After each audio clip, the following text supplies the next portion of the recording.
Alright everybody, it's a new morning here in Rocky Mountain National Park, and we're setting off on our own here at the Fern Lake Trail. Whatever you don't see from the road, you can find on the many trails this park offers, like this one. Come on, Jax, let's get a move on.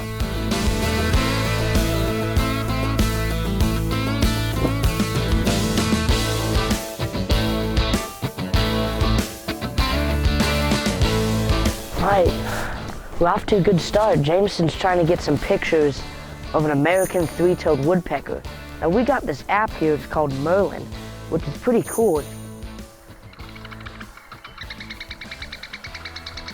Now if you look all around us, there's signs of a fire that was here a couple years ago. If you can find that in this burn area, you're likely to see a three-toed woodpecker because they love burn areas.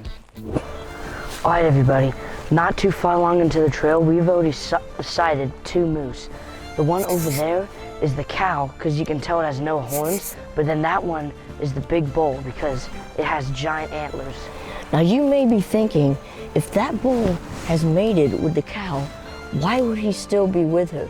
Well, it's likely that he hasn't, because she still has a calf, so he'll probably follow her until the calf leaves her, then he can mate with her immediately after.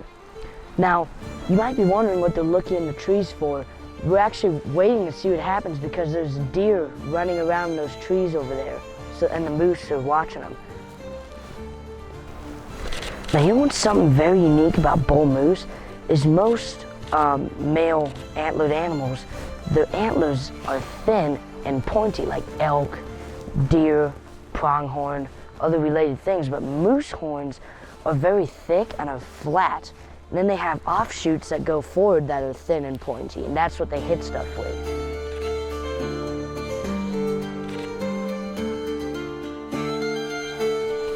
Never expected this to happen.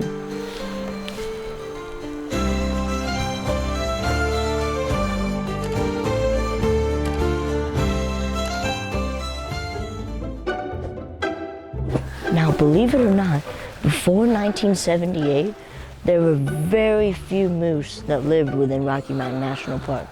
But in 1978 and 79, they relocated 24 moose that they got from Wyoming into Rocky Mountain National Park. So by, I believe, 1994, the population here had grown to over 700. Think about that, in 15 years, the population grew over 600 more moose. That just tells you that this is the perfect environment for them and a great place to see them.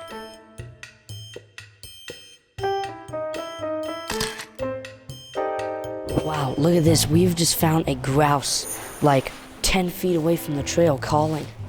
Look at this. What's it calling for, James?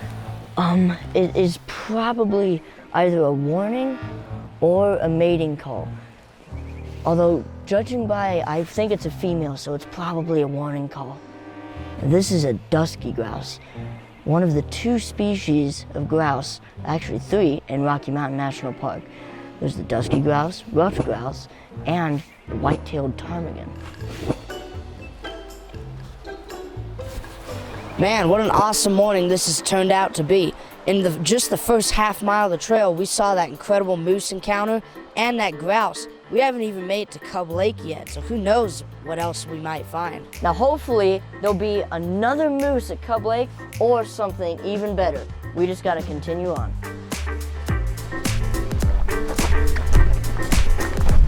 Well everybody, we've arrived at Cub Lake. Now this is a great place for seeing moose, but we already checked that off the list. So we're just here to admire the lake's beauty. There's still a few miles left in the loop. Hopefully we'll see something along the way. If not, we'll see you at the trailhead. All right, everybody, now this is the Big Thompson River, and that right in there is an American dipper. Now the reason why they call it that is because it dips its head in the water to catch prey, mainly small fish. And what's interesting about them is they're the only species of aquatic songbird.